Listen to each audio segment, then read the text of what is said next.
The alarm pierced through the silence of the Zephyrian command bridge like a blade through silk. Admiral Kethvar's four eyes widened as the tactical display erupted in warnings.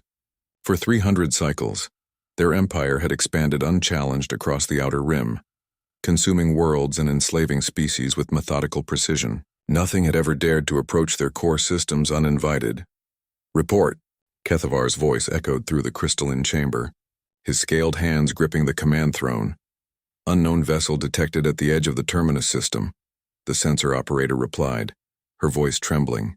It's massive, Admiral, larger than our dreadnoughts." The holographic display materialized before them, showing a ship unlike anything in their databases.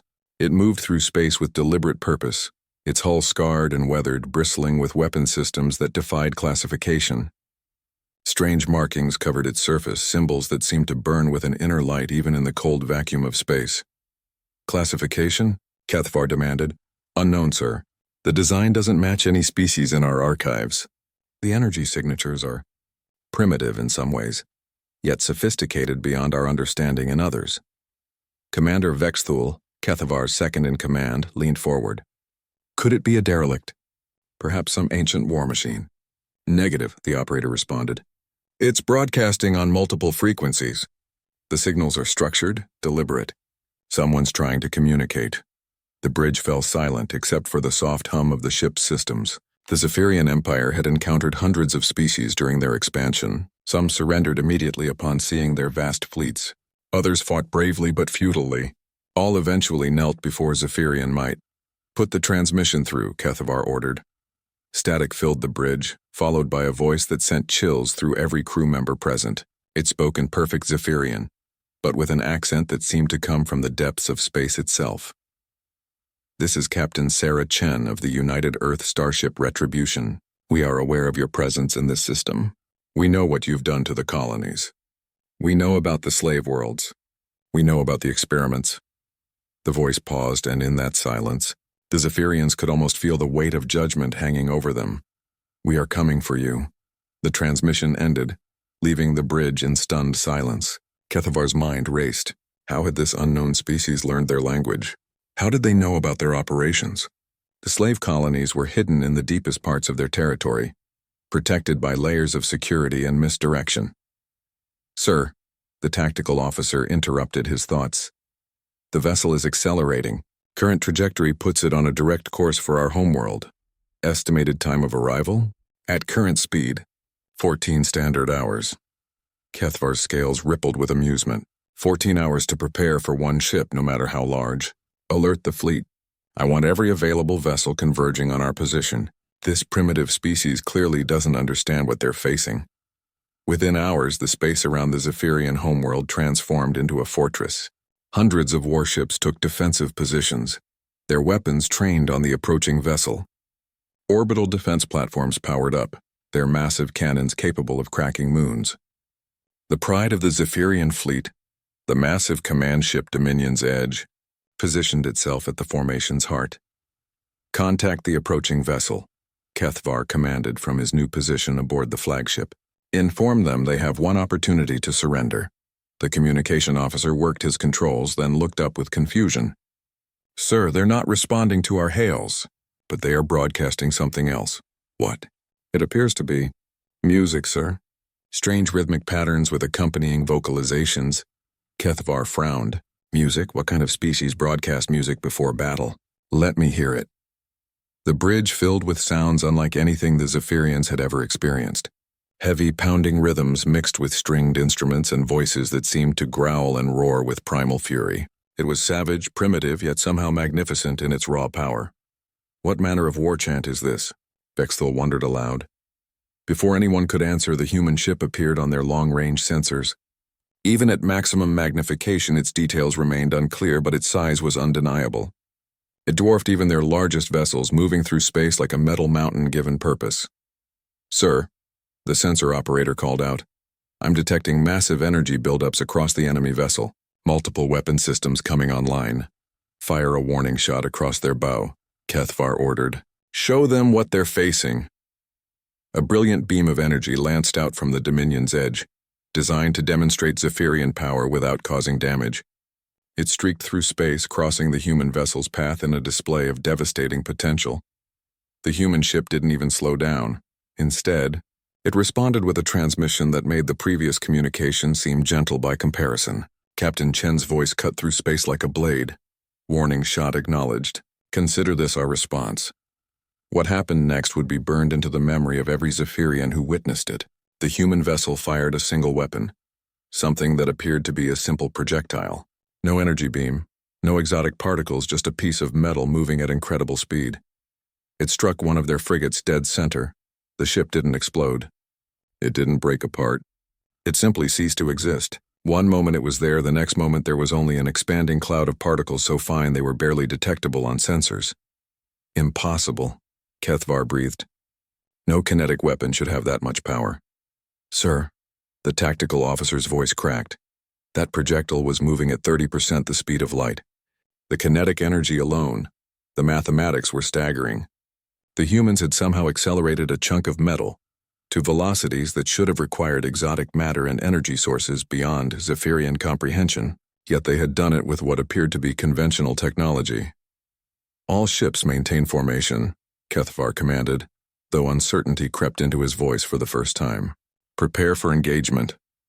The human vessel continued its approach, that strange music still broadcasting across all frequencies.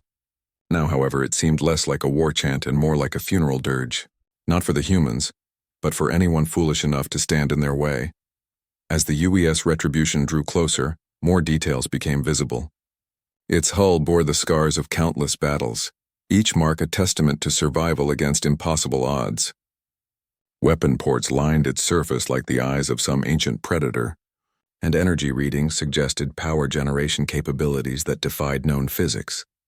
The Zephyrians had built their empire on fear, on the assumption that superior numbers and technology would always triumph. Now facing this lone human vessel, Admiral Kethvar began to understand that they might have finally encountered something that would challenge that assumption. The human warship approached, and the Zephyrian Empire held its breath.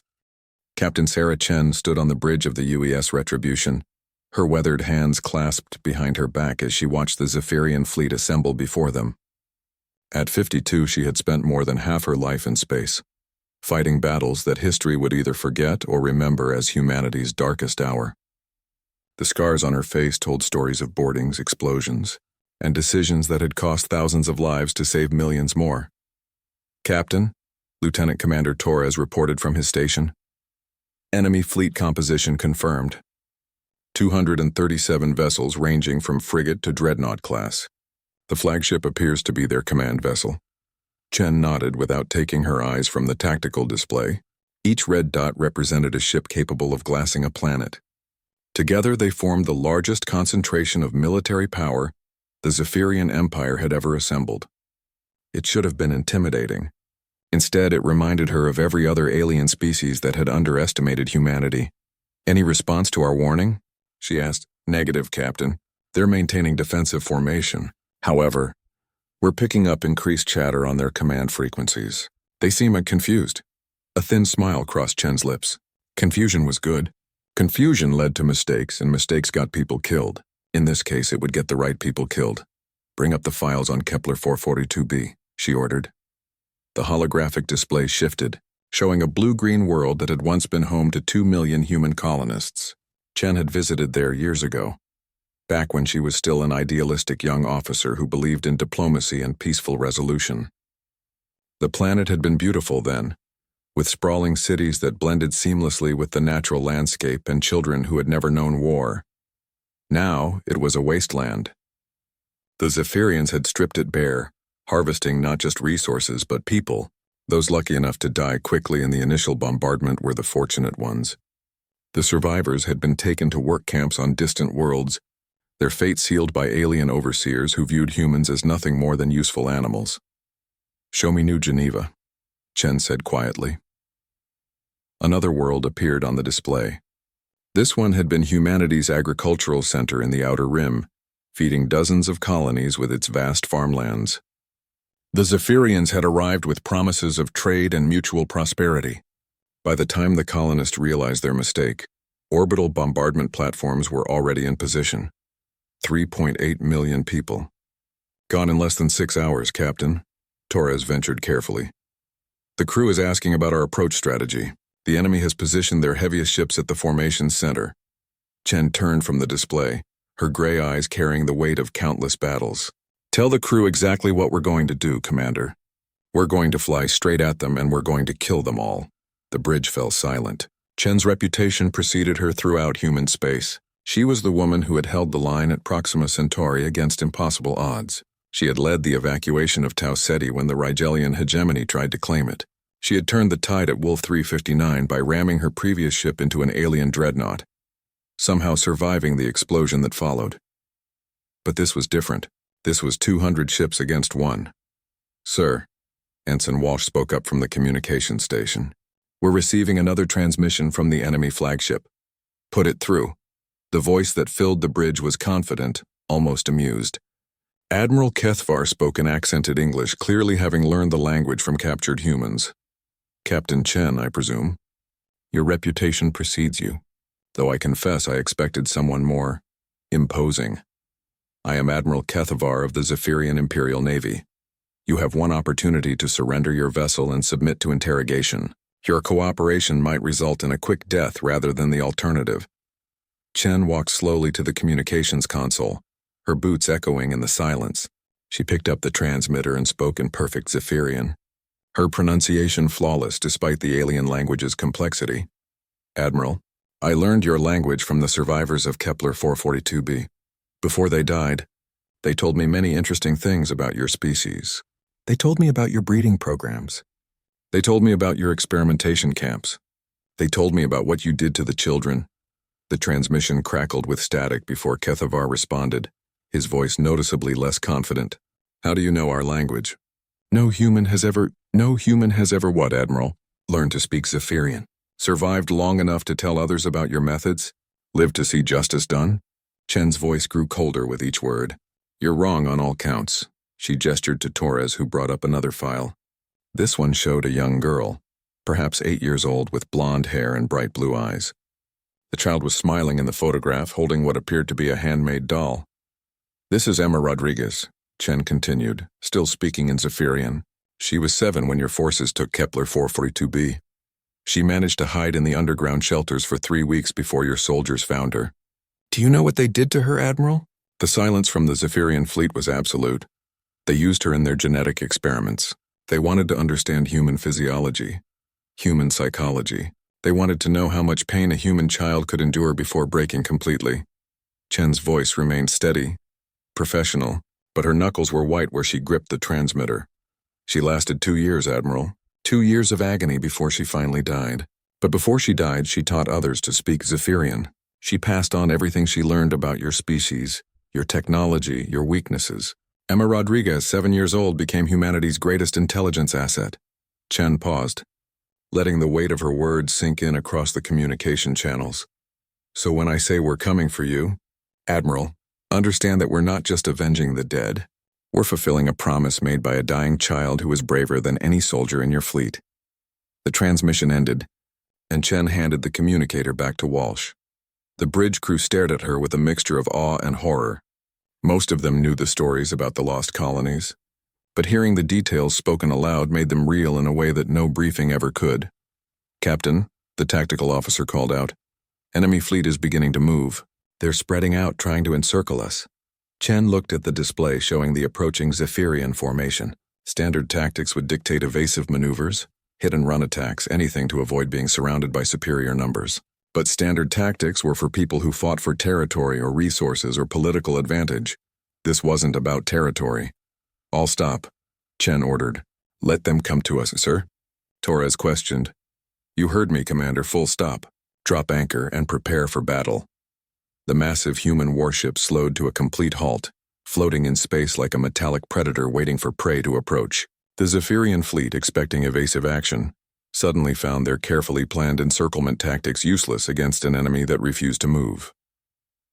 Weapons systems online, Chen commanded. All batteries, all missiles, all kinetic accelerators. Charge the main gun. Deep within the Retribution's hull, massive capacitors began building energy levels that would have powered entire cities. The ship's main weapon, A magnetic accelerator cannon longer than most destroyers started its charging cycle with a sound like distant thunder. "Captain," the weapons officer reported, "all systems show green. We have full combat capability." Chen nodded and opened a ship-wide communication channel. Her voice echoed through every corridor, every compartment, reaching the ears of the 3,000 souls who had volunteered for what many considered a suicide mission. "Crew of the Retribution, this is your captain. In approximately 10 minutes, we will engage the largest enemy fleet in human history. They outnumber us, outgun us, and by all conventional measures, they should destroy us without difficulty." She paused, looking out at the approaching alien vessels. "But they don't understand what they're facing. They think we're just another species to be conquered. They think we'll break when faced with superior numbers. They're about to learn the difference between fighting for conquest and fighting for vengeance." The Zephyrian fleet continued its approach, weapons charging, confident in their overwhelming advantage. They had no way of knowing that they were flying toward the most dangerous predator humanity had ever produced, crewed by volunteers who had already decided that death was preferable to allowing even one more human colony to fall. The battle was about to begin. The space between the human warship and the Zephyrian fleet crackled with tension as both sides made final preparations for battle. Admiral Kethvar studied the tactical display from his command throne, trying to understand why the human vessel had stopped moving. Every military doctrine he knew demanded mobility in space combat. "A stationary target was a dead target. Distance to enemy vessel?" he asked. 40,000 kilometers and closing, the tactical officer replied.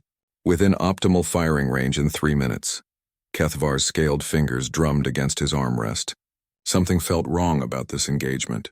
The human ship sat motionless in space, seemingly waiting for destruction.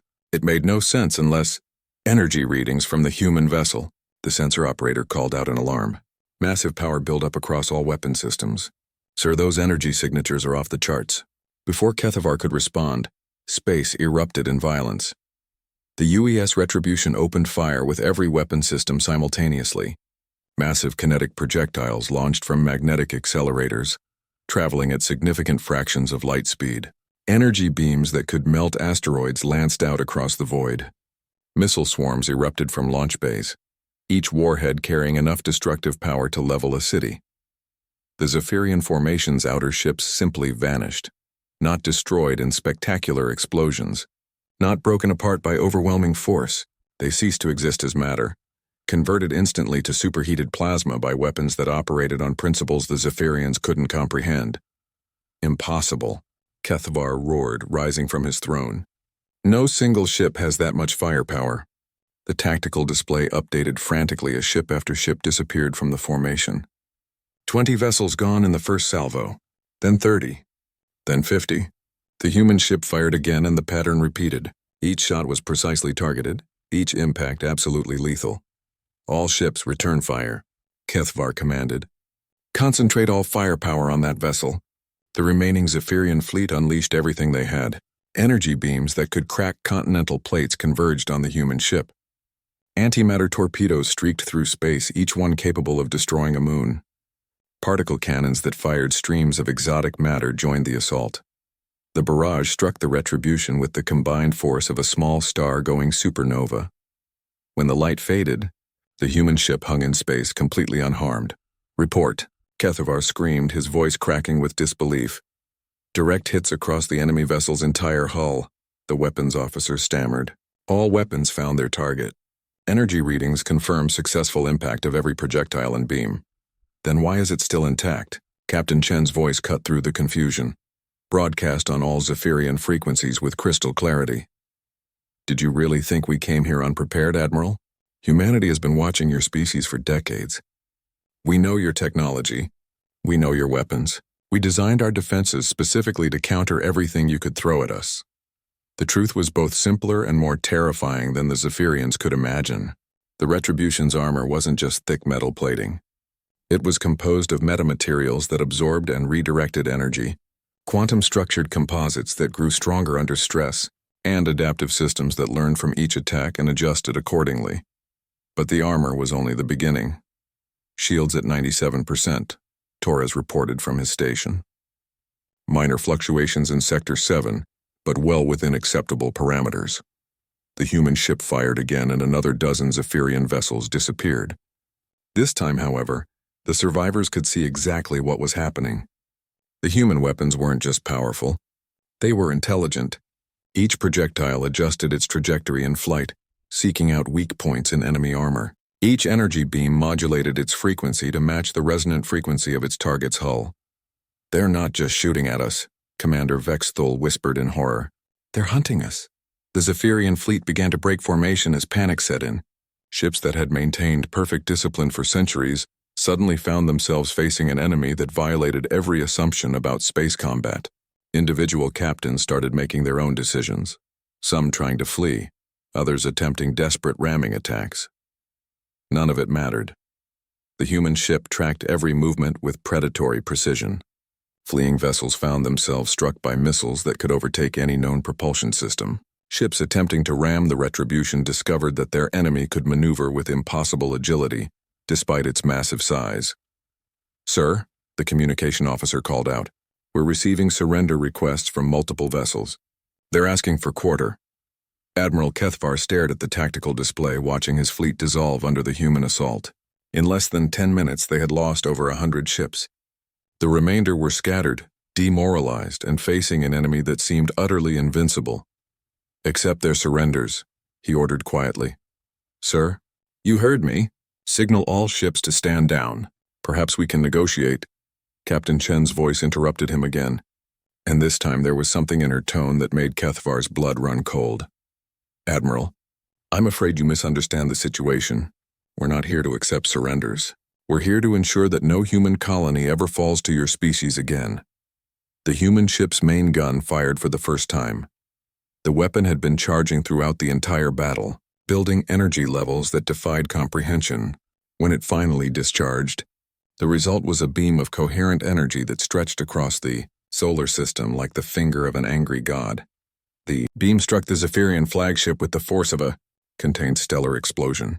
The Dominion's Edge, pride of the Zephyrian fleet and home to 50,000 crew members, simply ceased to exist. Not even debris remained to mark its passing. "All ships," Chen's voice echoed across the remaining Zephyrian vessels. "You have 60 seconds to transmit your complete databases to our ship. Navigation charts, colony locations, military installations, everything. Compliance will result in a quick death. Resistance will not." On the bridge of the heavy cruiser Stellar Dominance, Captain Yithkar stared at his tactical display in absolute terror. He had served in the Zephyrian military for 40 years, fighting dozens of species across the galaxy. He had seen worlds burn and civilizations fall, but he had never encountered anything like this. "Sir," his communications officer whispered, "what are your orders?" Yithkar looked around his bridge at the faces of his crew. They were all looking to him for guidance, for some way to make sense of what they had witnessed. How could he explain that they had encountered something beyond their understanding? How could he tell them that their mighty empire, which had conquered hundreds of worlds, was being destroyed by a single enemy vessel? "Transmit everything," he said finally. "All databases, all files. Give them whatever they want." One by one, the surviving Zephyrian ships complied. Data streams flowed to the human vessel, revealing the locations of every colony, every slave world, every hidden base in their empire. The information that had taken centuries to compile was transmitted in minutes, handed over by crews who had lost all will to fight. When the data transfer was complete, the human ship spoke one final time. "Thank you for your cooperation. Please prepare for termination." The Retribution fired its conventional weapons with methodical precision. Each remaining Zephyrian ship was destroyed individually, efficiently, without wasted motion or energy. Within minutes, the space around the Zephyrian homeworld was filled with expanding clouds of debris. But the human ship wasn't finished. Deep within the Retribution's hull, manufacturing systems that had been running throughout the battle completed their work. Thousands of small drones launched from hidden bays, each one carrying a specific mission profile downloaded from the captured Zephyrian databases. The drones spread out across the solar system, seeking targets that only they could reach. Orbital stations, hidden bases, automated defense platforms, anything that might pose a threat to future human operations. Each drone found its target and detonated, ensuring that nothing remained that could be used against humanity. Captain Chen watched the destruction from her bridge, feeling no satisfaction, no triumph. This wasn't a victory. This was pest control. The Zephyrians had made the mistake of targeting human civilians, and now they were paying the price that every species eventually learned. Humanity didn't negotiate with child killers. Set course for the first slave world, she ordered. We have work to do. The UES Retribution turned away from the debris field that had once been the Zephyrian fleet and accelerated toward deep space. Behind it, the Zephyrian homeworld burned as automated systems launched from the drones began their work of ensuring that this species would never again pose a threat to human colonies. The message was clear to anyone with sensors capable of detecting it. Humanity had arrived in this corner of the galaxy, and everything was about to change. The planet Zirion 7 had been a Zephyrian labor camp for over 15 years. Its surface was scarred by massive mining operations that had stripped away entire mountain ranges in search of rare minerals. The atmosphere, once breathable, now required filtration masks for anything other than the hardiest alien species. It was here that the Zephyrians had sent their most valuable slaves, humans. In the depths of Extraction Site Delta 9, Sarah Morrison paused in her work to wipe the sweat from her face. At 28, she looked decades older, her body worn down by years of backbreaking labor and toxic conditions. She had been 16 when the Zephyrians came to her home colony of New Perth. She barely remembered what blue skies looked like. Morrison, the harsh bark of Overseer Vethkar echoed through the mining tunnel. Production quota is down 12%, explain. Sarah looked up at the towering alien, its chitinous exoskeleton gleaming under the harsh artificial lights. Vethkar stood 3 meters tall with forearms ending in razor-sharp claws. Its compound eyes reflected no mercy, no compassion. To the Zephyrians, humans were nothing more than efficient biological machines. 3 of our crew died yesterday, Sarah replied quietly. The cave-in in Sector 12. We're working with reduced numbers. One of Vethkar's claws swept out, catching Sarah across the cheek and sending her sprawling into the rocky wall.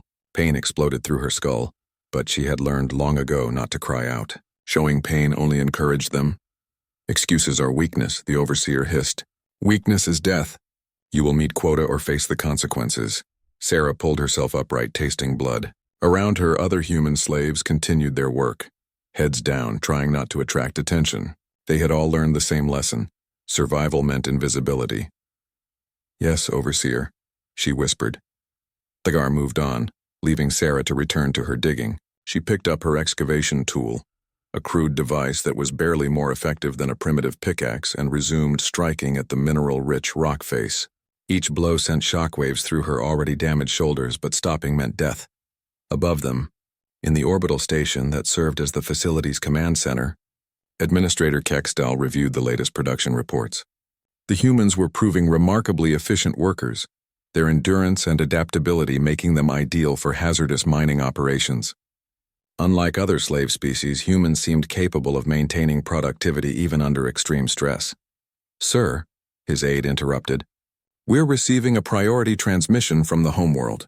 Kekstal's attention shifted to the communication display. Admiral Kethvar appeared, but something was wrong. The Admiral's usually composed demeanor had been replaced by barely controlled panic. All colonial administrators, priority Alpha alert. Unknown hostile force has breached our defense perimeter. Fleet command has been destroyed. All facilities are to implement immediate lockdown procedures and prepare for possible evacuation. The transmission ended abruptly, leaving Keksadal staring at a blank screen. Fleet command destroyed? Impossible. The Zephyrian Navy was the most powerful military force in this region of the galaxy. No single enemy could threaten their homeworld. Sir, the aide ventured carefully, should we begin evacuation procedures? Kekstal considered his options. Zirion 7 represented years of investment and development. The mining operation generated enormous profits for the Empire. Abandoning it based on a single panicked transmission would be premature. Increase security patrols, he decided. Double the guard rotations around the slave quarters. If there is a threat, we'll meet it here. In the mining tunnels below, Sarah felt the vibration before she heard it, a deep resonant hum that seemed to come from everywhere at once. The other slaves felt it too, looking up from their work with confusion and growing hope. What is that? Whispered James Chen, a middle-aged engineer who had been captured during the fall of Kepler 442b. "I don't know," Sarah replied, but something in the sound stirred memories she thought she had lost. It reminded her of the sound of Earth ships, the deep thrumming of powerful engines that had once meant safety and protection. The sound grew louder, and suddenly the overhead lights flickered. Emergency klaxons began wailing throughout the facility as automated systems detected massive energy signatures approaching the planet. Overseer Vithkar appeared at the tunnel entrance, his usual arrogance replaced by visible agitation. "All slaves return to quarters immediately. No talking! Anyone found outside designated areas will be executed." As the humans filed out of the tunnels, Sarah caught a glimpse of the sky through a reinforced viewport. Something was moving up there, something vast and dark that blocked out the stars. She had seen Zephyrian ships before, but this was different. This was something else entirely. The UES Retribution hung in orbit above Zerion 7 like a metallic thundercloud.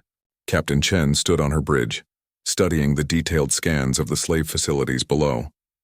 The data recovered from the Zephyrian fleet had been disturbingly comprehensive. Every slave world, every labor camp, every place where human beings were being held against their will. "Captain," Lieutenant Commander Torres reported, "we've identified 17 separate facilities on the planet's surface.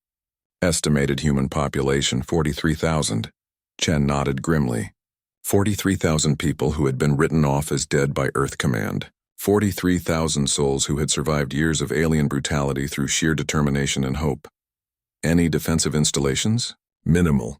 The Zephyrians appear to rely primarily on orbital platforms for defense. We're detecting automated weapon systems around the major facilities, but nothing that should pose a significant threat." "Begin the liberation protocol," Chen ordered. "Deploy Marine assault teams to all facilities simultaneously.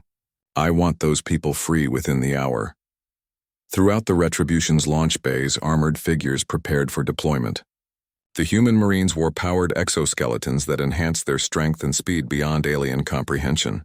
Their weapons were specifically designed for close-quarters combat against Zephyrian forces, firing projectiles that could penetrate the heaviest alien armor. But more importantly, they carried medical supplies, food, and clothing for the rescued slaves. Each Marine had been briefed on the psychological trauma that prolonged captivity could cause. They knew that their job was not just to kill aliens, but to convince broken human beings that rescue had finally come. On Zerion 7, Administrator Kekstal watched in growing horror as his orbital defenses were systematically destroyed. The human ship's weapons were beyond anything in his experience, eliminating his platforms with casual efficiency. "Sir," his aide called out, "multiple contacts separating from the enemy vessel. They appear to be assault craft." Kekstal activated the facility's emergency protocols. Blast doors sealed throughout the complex. Automated defenses came online and guard units moved to defensive positions. If the humans wanted his slaves, they would have to fight for them. In the slave quarters, Sarah huddled with the others as the sounds of battle echoed through the facility. Explosions shook the walls and the emergency lighting cast everything in hellish red shadows. Some of the newer slaves were crying, convinced that their captors were simply eliminating them rather than risk losing them to an enemy. But Sarah knew better. She had heard stories, whispered rumors passed down through the slave networks, stories of other facilities going dark, of Zephyrian administrators simply disappearing. The rumors claimed that Earth had not forgotten them, that somewhere in the depths of space, human ships were hunting their captors. The main door to their quarters exploded inward, and a figure in black armor stepped through the smoke. For a moment, Sarah's heart sank. The armored form looked alien, mechanical, nothing like the human soldiers she remembered from her youth. Then the figure's helmet retracted, revealing a human face beneath. A woman, perhaps 30 years old, with kind eyes and a gentle smile that seemed out of place in the hellish environment of the slave camp. "My name is Lieutenant Maria Santos, United Earth Marine Corps," the woman said, her voice carrying clearly through the chamber. "You're safe now. We're here to take you home." For a moment, nobody moved. The words seemed impossible, too good to be true. Then James Chen stood up on shaking legs. "Earth?" he whispered. "Earth sent you?" "Earth sent us," Santos confirmed. "All of us. We've come to bring you home." That was when Sarah Morrison, who had not cried in over 10 years, finally broke down and wept. Throughout the facility, Similar scenes played out as human marines systematically eliminated every Zephyrian guard and overseer. The aliens' superior size and natural weapons meant nothing against opponents who fought with the fury of liberated slaves and the precision of professional soldiers. Within an hour, Zarian 7 was under human control. The slaves, many of whom had not seen the sun in years, were brought to the surface and loaded onto transport ships. Medical teams worked frantically to treat injuries and malnutrition, while counselors tried to help people who had almost forgotten what freedom meant. Administrator Kekstal was brought before Captain Chen in chains, his arrogance finally replaced by the fear that his victims had lived with every day. Chen studied the alien with cold eyes, remembering the reports of human children used in genetic experiments. "You have two choices," she told him in perfect Zephyrian. "You can provide us with the locations of every other slave facility in your sector, or we can extract the information from your computer systems while you watch your species' homeworld burn." Kekstal looked into the human's eyes and saw something that made his chitinous shell crawl with terror.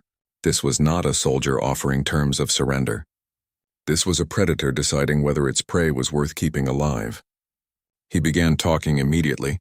As the rescued slaves were transported to the Retribution's medical bays, Sarah Morrison stood at an observation deck, looking out at the stars for the first time in over a decade. The universe looked different now, bigger somehow, full of possibilities she had thought were lost forever. "Sarah?" Lieutenant Santos approached carrying a datapad. "We have records of your family. Your parents are still alive on New Sydney. They never stopped looking for you." Sarah turned to the Marine, tears streaming down her face. "Can we really go home?" "We're taking you home," Santos promised. "All of you. And we're making sure this never happens again." Outside the ship's hull, the UES Retribution turned toward the next coordinates on its list. There were dozens more slave worlds to liberate, dozens more facilities where human beings waited for rescue they had almost stopped believing would come. Captain Chen had made a promise to a dying child years ago. Now she was keeping it one freed slave at a time. The emergency session of the Galactic Council convened on Nexus Prime with an urgency not seen in over 2 centuries. Representatives from 47 different species gathered in the vast crystalline chamber, their various forms of communication, creating a cacophony of clicks, warbles, and electronic tones that the universal translators struggled to process. At the center of the assembly, High Arbiter Zexinen called for order with a gesture of her 6-fingered hands.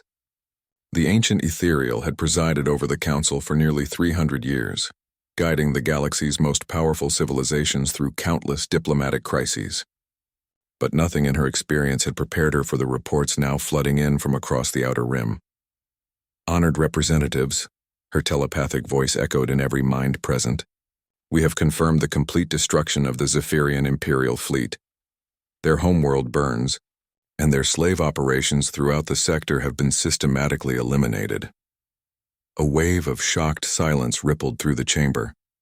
The Zephyrian Empire had been a minor but established power, controlling over 24 star systems. For any single force to destroy them so completely seemed impossible. Ambassador Krelthax of the Hegemony Coalition rose from his hovering platform, his crystalline form catching the chamber's ambient light. "High Arbiter, surely you don't expect us to believe that one species accomplished this. The Zephyrians maintained a fleet of over 500 vessels. The evidence is irrefutable," Zexinen replied, activating the chamber's holographic display. Long-range sensors detected only one hostile vessel in the Zephyrian home system. The engagement lasted approximately 43 minutes. The display showed the battle's aftermath, a debris field where the Zephyrian fleet had once been, and a single massive ship moving away from the devastation with apparent unconcern for pursuit. General Vorthek of the Rigelian Hegemony leaned forward in his command chair, his scarred face twisting with interest. "Have we identified this mystery vessel?" "The ship appears to be of human origin," Zexinen announced, causing an immediate uproar throughout the chamber. "Impossible," shouted Ambassador Yithmore of the Centaurian Alliance. "Humans are barely capable of interstellar travel. Their technology is primitive, their weapons obsolete. They pose no threat to established powers." High Arbiter Zexinen raised her hand for silence. "I'm afraid our intelligence on human capabilities appears to have been incomplete." She activated another display, showing the massive human warship in detail. The vessel dwarfed anything in the galactic databases, its hull bristling with weapon systems that defied easy classification. The ship is designated U.S. Retribution, she continued. Our analysis suggests it represents technology at least 50 years in advance of anything we believed humans possessed. Ambassador Krelthax's crystalline form flickered with agitation. This is clearly some sort of deception. Perhaps the humans have acquired alien technology, or this vessel belongs to some other species using human markings. That was our initial assumption, Zexinan agreed. However, we've now received intelligence reports from multiple sources confirming human involvement in what can only be described as a systematic campaign of liberation.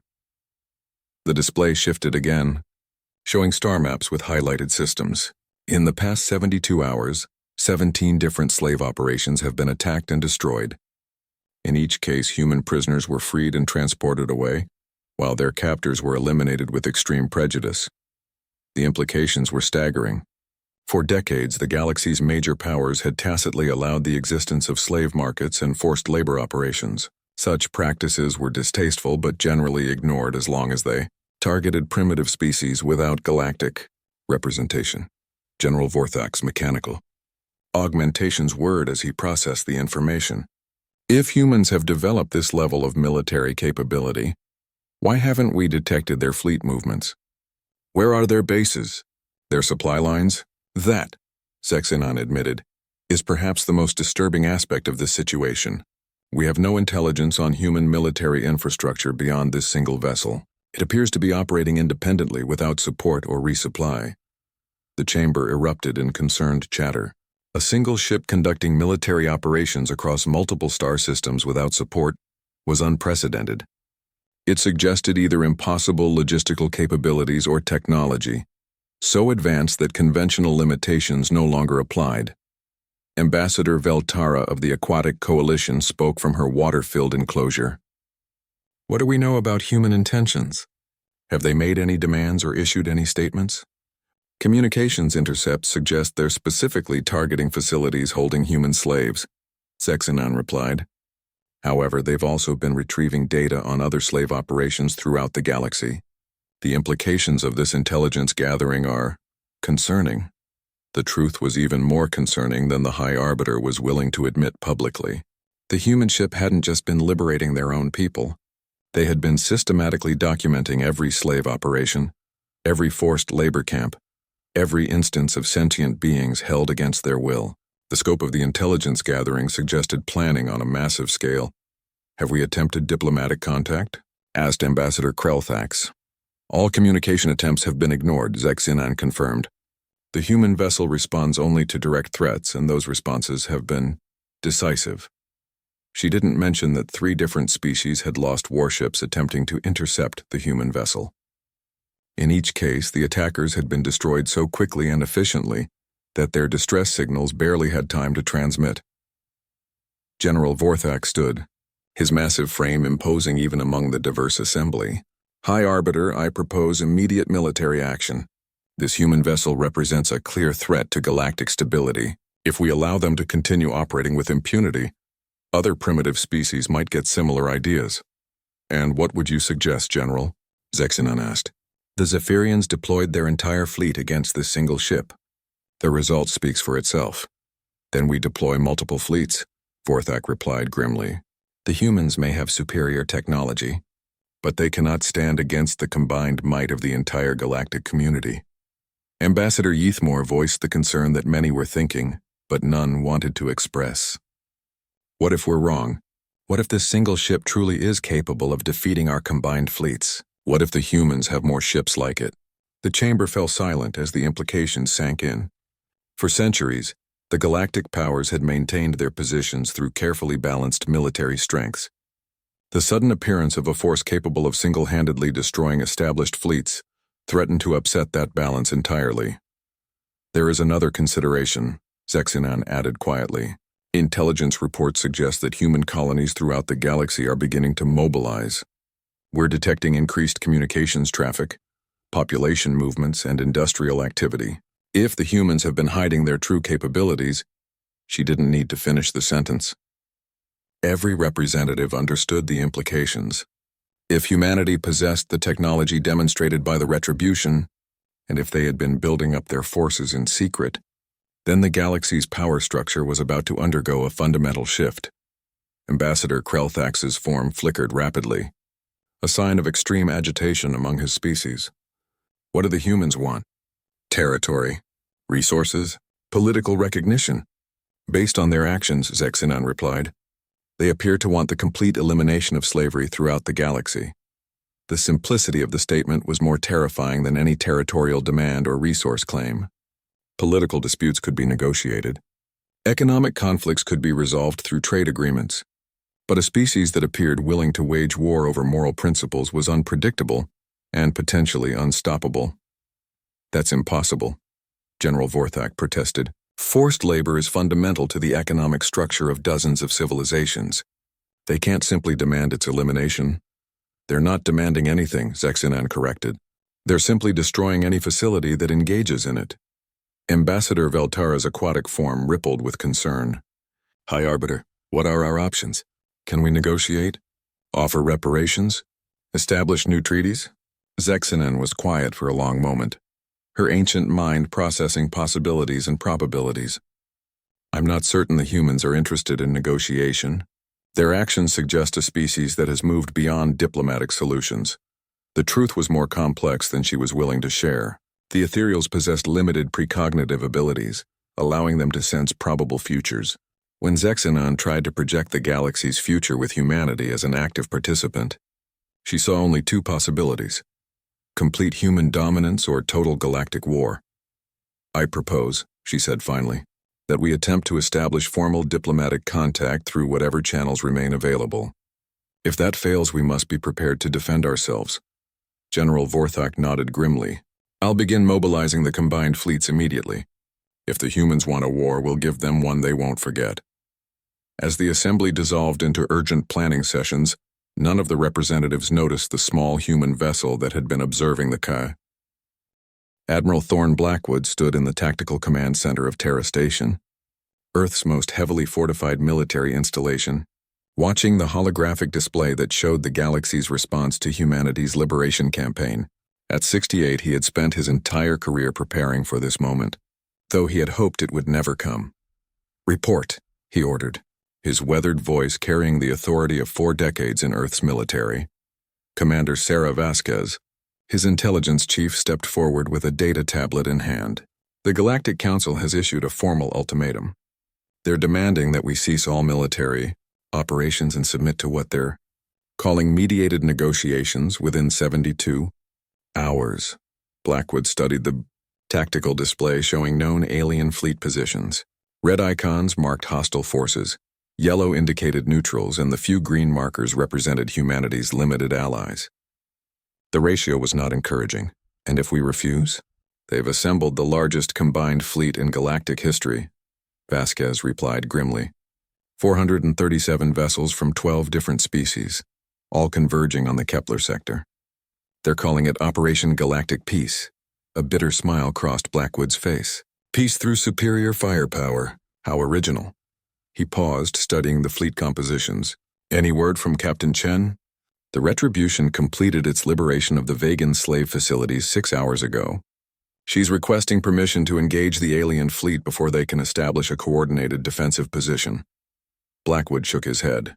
Negative. 1 ship against 400 is suicide, no matter how advanced our technology is. He activated the station's communication array. Get me a priority channel to Captain Chen. Moments later, Captain Chen's image appeared on the main display. She looked tired but determined, her uniform bearing the stains of recent combat operations. Behind her, the Retribution's bridge hummed with activity as her crew continued their work. Admiral, she said by way of greeting. Sarah, I know what you're thinking, and the answer is no. You've done incredible work, but even the Retribution has limits. Chen's expression hardened. Sir, with respect, they're planning to use captured human slaves as bargaining chips. Intelligence intercepts confirm they're moving human prisoners to forward positions. If we allow them to consolidate their forces— I understand the tactical situation, Blackwood interrupted. But I won't sacrifice the only ship capable of this level of operation on a hopeless engagement. It's not hopeless if you give me the support I need. Blackwood was quiet for a moment, considering options he had hoped never to use. Sarah, I'm about to share information that's classified at the highest levels. What I'm about to tell you doesn't leave this channel. Chen leaned forward, her attention focused entirely on the Admiral's words. The Retribution isn't the only ship of its class, Blackwood continued. We've been building the Vengeance-class fleet in deep space facilities for the past 20 years. There are 12 ships total, each one incorporating the lessons learned from your operations. Chen's eyes widened. She had assumed the Retribution was a prototype, a one-off demonstration of human capabilities. The existence of an entire fleet changed everything. Why haven't they been deployed? She asked. Because once we reveal our true strength, there's no going back. The galaxy will never see us as a minor power again. We'll either be accepted as equals or destroyed as a threat. Blackwood's expression grew grave. Are you prepared for that responsibility? Chen thought of the slave camps she had liberated, the human prisoners who had spent years believing they were forgotten. She thought of Emma Rodriguez, the 7-year-old girl whose courage had made all of this possible. Yes. Sir, she said without hesitation. Then here's what we're going to do. 3 days later, the combined galactic fleet assembled in the Kepler sector, their formation stretching across millions of kilometers of space.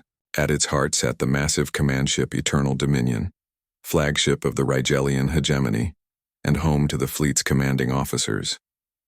General Vorthak studied the tactical displays with satisfaction.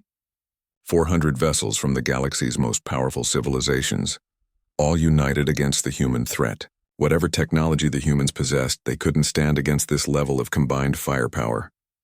General, his tactical officer reported, we're detecting the human vessel on long-range sensors. Single ship maintaining position at the edge of the system. Just one? Vorthak asked, surprised. Intelligence suggested they might deploy additional forces. Confirmed, sir. Only the ship designated Retribution appears to be present. Admiral Krelthax of the Centaurian Alliance spoke from his position at the secondary command station. Perhaps they've finally recognized the futility of resistance. Or perhaps, suggested Admiral Veltara of the Aquatic Coalition, this is some form of trap. Vorthak dismissed the concern with a wave of his mechanical hand. What kind of trap could one ship possibly represent? Even if they've improved their weapons, basic mathematics still applies. What none of them knew was that Captain Chen was indeed setting a trap, but not the kind they might expect. For the past 3 days, the Retribution had been broadcasting on a specific frequency, sending out what appeared to be routine status updates. To alien sensors, the transmissions looked like standard military communications. In reality, they were activation codes. Throughout the Kepler sector, automated systems that had been dormant for decades began powering up. Hidden installations, disguised as asteroids or space debris, came online with weapon systems that had been waiting 20 years for this moment. But the real surprise was yet to come. Sir, the Retribution's sensor operator called out, I'm detecting massive energy signatures throughout the system. Multiple contacts appearing on all vectors. Captain Chen smiled as her tactical display filled with new icons. Right on time. One by one, the ships of humanity's hidden fleet materialized from hyperspace. U.S. Vengeance, U.S. Nemesis, U.S. Judgment, U.S. Reckoning. Each vessel was larger and more heavily armed than the Retribution, incorporating 2 decades of technological advancement and combat experience. On the bridge of the Eternal Dominion, chaos erupted as sensors detected the new arrivals. Impossible! Vorthak roared. Where did they come from? How did they avoid our detection grid? Sir, his communications officer stammered, we're receiving a transmission from the human fleet. Put it through. Admiral Blackwood's image appeared on the main display, his weathered face set in lines of grim determination. General Vorthak, I am Admiral Thorne Blackwood, commanding officer of Earth's defense fleet. You have assembled an impressive force. Admiral, Vorthak replied, struggling to maintain his composure. You are outnumbered more than 30 to 1. Surely you can see the futility of resistance. General, you've made the same mistake that every other species has made when dealing with humanity. You've assumed that what you can see is all there is. Blackwood gestured, and the tactical display on the alien ship updated to show the true scope of human forces. Hidden weapons platforms throughout the system revealed themselves, their energy signatures blazing like stars. Cloaked ships dropped their stealth fields, adding their firepower to the human fleet. You see, General, we've been preparing for this day for over 2 decades. Every slave camp you've ignored, every human colony you've dismissed, every act of cruelty you've permitted has been noted and filed away. Today, the bill comes due. The math had changed dramatically. What had appeared to be a hopeless engagement for the humans now looked like a fairly even fight, and the aliens were no longer certain of their technological superiority. Admiral Krelthax interjected, "Surely we can reach some form of accommodation. The Galactic Council is prepared to discuss reasonable terms." The time for discussion ended when you decided to use human slaves as bargaining chips, Blackwood replied coldly. "We know about the prisoner ships in your formation. We know about the facilities where you're holding our people. There will be no negotiation while human beings are in chains." General Vorthak leaned forward, his mechanical augmentations whirring with agitation. "You're making a grave mistake, Admiral. Even if you defeat this fleet, there are others. The galaxy will not allow a primitive species to dictate terms to established civilizations." "General," Blackwood said with a voice like ice, "you still don't understand. We're not a primitive species. We never were. We've simply been very patient while we prepared for this moment." The communication ended, leaving the alien commander staring at displays that showed a tactical situation far different from what they had expected.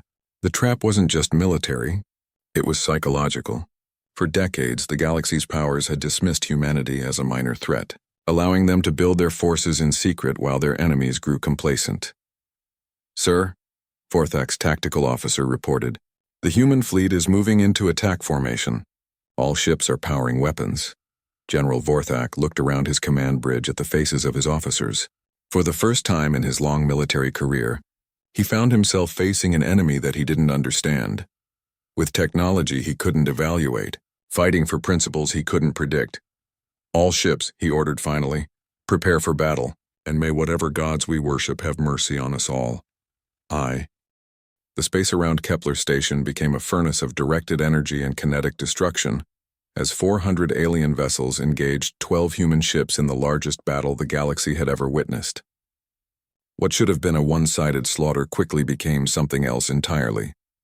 Admiral Blackwood watched the tactical display from the bridge of UES Nemesis, his flagship positioned at the center of the human formation. The alien fleet had opened with their standard tactics, massive coordinated volleys designed to overwhelm enemy defenses through sheer volume of fire. They had not expected their attacks to simply disappear. "Report on the defensive grid," Blackwood ordered. "All shield generators operating at optimal efficiency," his tactical officer replied. "The alien weapons are being absorbed and redirected as planned, power levels actually increasing with each volley.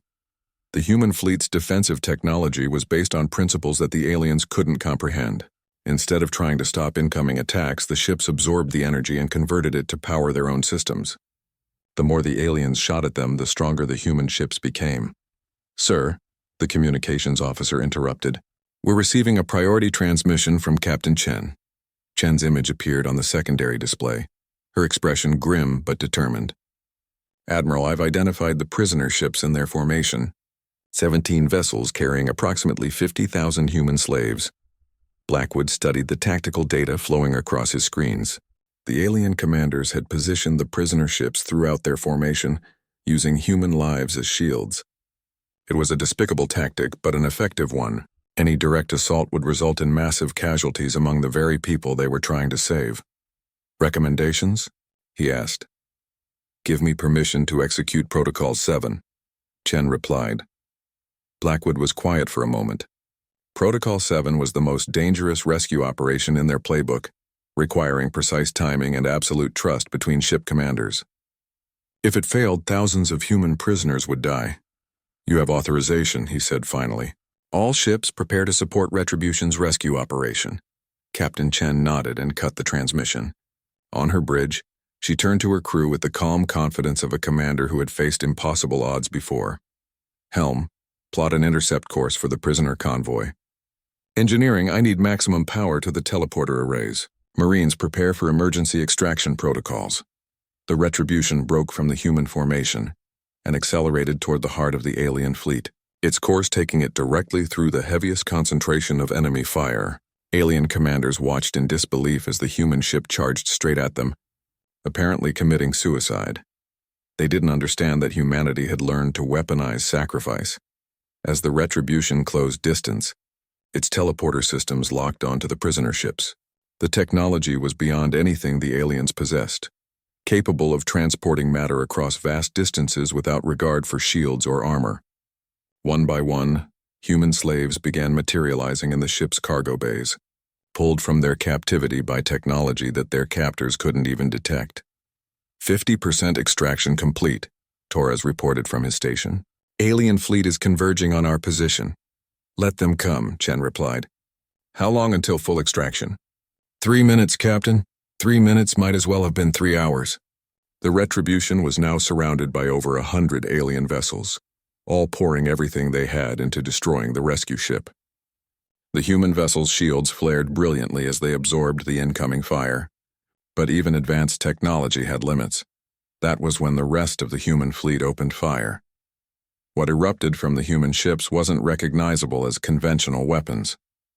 Beams of coherent energy that existed in dimensions beyond normal spacetime tore through the alien formation. Kinetic projectiles accelerated to impossible velocities struck their targets with the force of dying stars. Exotic matter warheads created localized gravity wells that crushed enemy ships like insects. The aliens had never encountered anything like it. Their weapons, designed to fight conventional enemies, were useless against technology that operated on principles they didn't understand. Ship after ship simply vanished, not destroyed but unmade at the fundamental level. Extraction complete, Torres announced. All prisoners aboard. All ships concentrate fire on the command vessel, Blackwood ordered across the fleet communication network. End this. The combined firepower of the human fleet focused on the massive eternal dominion like the attention of an angry god. General Vorthak watched his ship's defenses collapse in seconds, his bridge erupting in sparks and flame as systems overloaded. Sir, his tactical officer screamed over the chaos. We have to abandon ship. Hull integrity failing. But Vorthak was beyond hearing. He stared at the tactical display showing the complete destruction of his fleet, with the stunned expression of someone whose entire worldview had just collapsed. 400 ships, the combined might of 12 civilizations, reduced to debris in less than an hour. How? He whispered. How is this possible?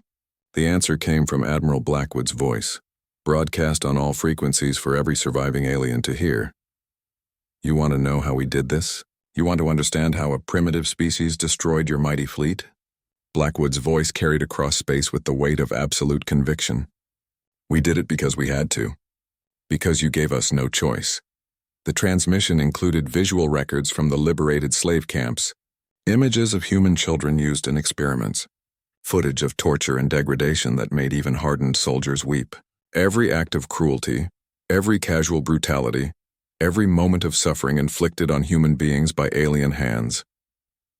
You see, General, you made one critical error in your calculations. You assumed that we were like you, that we would accept cruelty as inevitable, that we would tolerate the strong preying on the weak. You were wrong. The surviving alien ships began to flee, their formations breaking apart as individual captains decided that survival was more important than military glory. The human fleet let them go, their mission focused on rescue rather than revenge. Let them run, Blackwood ordered. Let them carry word of what they've seen here. Let them tell the galaxy that humanity has arrived. In the aftermath of the battle, rescue ships began the long process of evacuating the freed slaves. Medical teams worked frantically to treat years of neglect and abuse, while counselors helped broken people begin to remember what freedom felt like. Sarah Morrison, the former slave from Zarian 7, stood in an observation deck aboard the UES Nemesis, watching the debris field that had once been the galaxy's most powerful fleet. She had volunteered to help with the other rescued prisoners, using her experience to help them adjust to freedom. Hard to believe it's over, she said to Lieutenant Santos, who had become a friend during the liberation campaign. It's not over, Santos replied quietly. This was just the beginning. She was right. Across the galaxy, news of the battle spread like wildfire. Species that had lived under the rule of stronger neighbors began to hope. Slave populations in hidden camps dared to dream of rescue, and in the council chambers of the remaining powers, Emergency sessions convened to discuss a new reality. Humanity was no longer a minor species to be dismissed or ignored. They had demonstrated technology and capabilities that fundamentally altered the galactic balance of power. More importantly, they had shown a willingness to use that power in defense of moral principles that transcended species boundaries. High Arbiter Zexinon stood in her private chambers on Nexus Prime, reviewing reports that painted a picture of complete transformation. The galaxy's power structure had been shattered in a single day, replaced by something entirely new. Madam Arbiter, her aide interrupted, we're receiving a transmission from the human fleet. Admiral Blackwood is requesting permission to address the Galactic Council. Zexinon considered her options.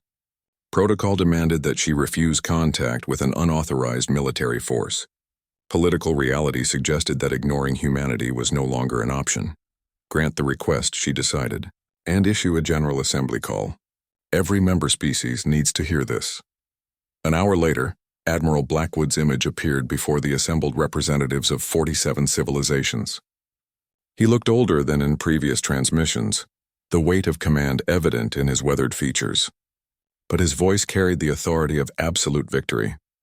Honored representatives, he began, humanity comes before you not as conquerors, but as liberators. We have demonstrated our capability to project military power across the galaxy. We have also demonstrated our commitment to ending the systematic oppression of sentient beings. He paused, letting his words sink in. The age of slavery is over. The time when powerful species could prey on the weak has ended. From this day forward, humanity will respond to any act of systematic cruelty with overwhelming force. Ambassador Krelthax's crystalline form flickered rapidly. Admiral, you cannot simply dictate terms to the entire galaxy. There are established laws, recognized territories. There are universal principles, Blackwood interrupted. Freedom, dignity, the right to live without fear. These are not negotiable. Any species that cannot accept these principles will find themselves facing the same fate as the Zephyrians.